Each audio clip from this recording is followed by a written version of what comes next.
Сәлеметсіздер ме, балалар? Бүгін біздің каналда қазақ тілі 3-ші сынып 110-ші сабақ сан есім.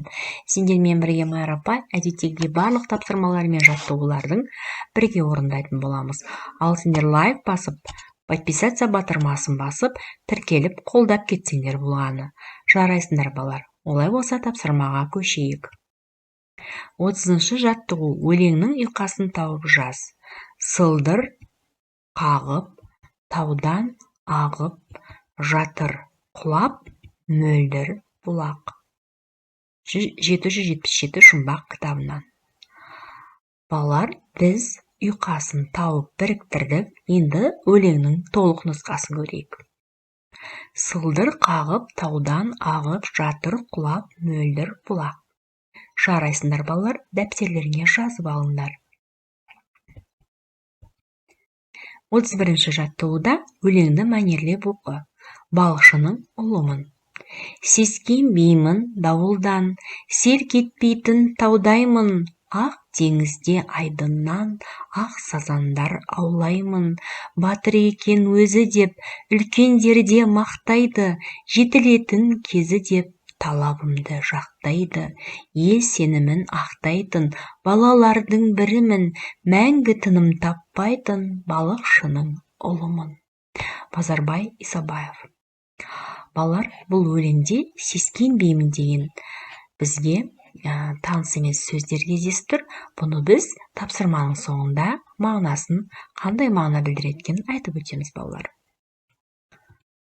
Өлең қай жақтан айтылып тұр? Өлең бір жақта айтылып тұр, балалар, яғни балықшы өзі тарапынан айтып тұр.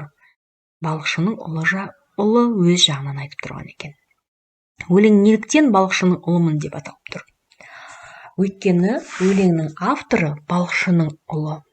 Ол әкесімен бірге балық аулауға барып, судан да, дауылдан да қорықпайтын батыр, еңбекқор, ел мақтайтын бала болып өскен.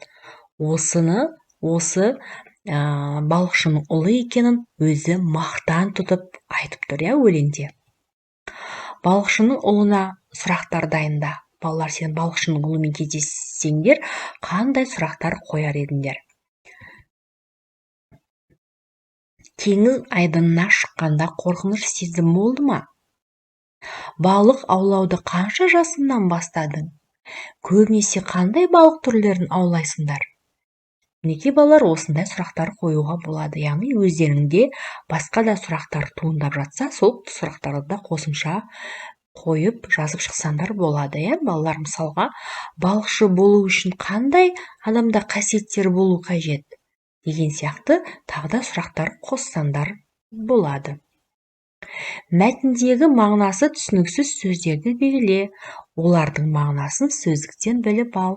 Мен, балалар, бағана өлеңді оқыған кезде айтып кеткен болатын, яғни бізде қандай сөз еді? Мәтінде сескенбеймін деген мағынасы түсініксіз сөз кездесті. Ал сескенбеу бұл қорықпау, қаймықпау деген батырлыққа тән мінездер екен. 32-ші жаттығу: өлеңнің тыныс белгілерін қойып жаз.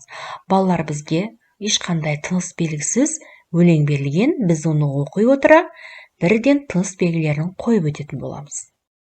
Сендер мұқият қарап отырыңдар. Су, табиғат байлығы. Өзен, көлге барғайсың. Кемі 2 рет әр күні суға түсіп тұрғайсың. Балалар, байқадыңдар ма? Мен қызыл түспен қалып кеткен тыныс белгілерді қойып шықтым. Жарайсыңдар. Балалар, дәптерлеріңе осылай қатесіз жазып алыңдар. Осы өлеңде сан есімнің астынсыз. Қандай сан есім кездесіп тұр, балалар? Әрине, 2 рет деген. 2, сан есім. Сан есімнің астын сыз қояйық. 3-ші жаттығуда ребустарды шеш. Шешуіндегі сөздерді қатыстырып, сөйлемдер құрастыр. Жарайды, балалар, сіз бірінші ребусты шешіп алайық. Яғни елік деген сөздегі соңғы 2 әрбін алып тастағанда ел қалады. Уық суреті, уықтың соңғы 2 әрпін алып қалсаң у әрпі қалады, сонда елу деген сөз шықты. Алманың ең соңғы 2 әрпін алып тастайтын болсақ, ал қалады.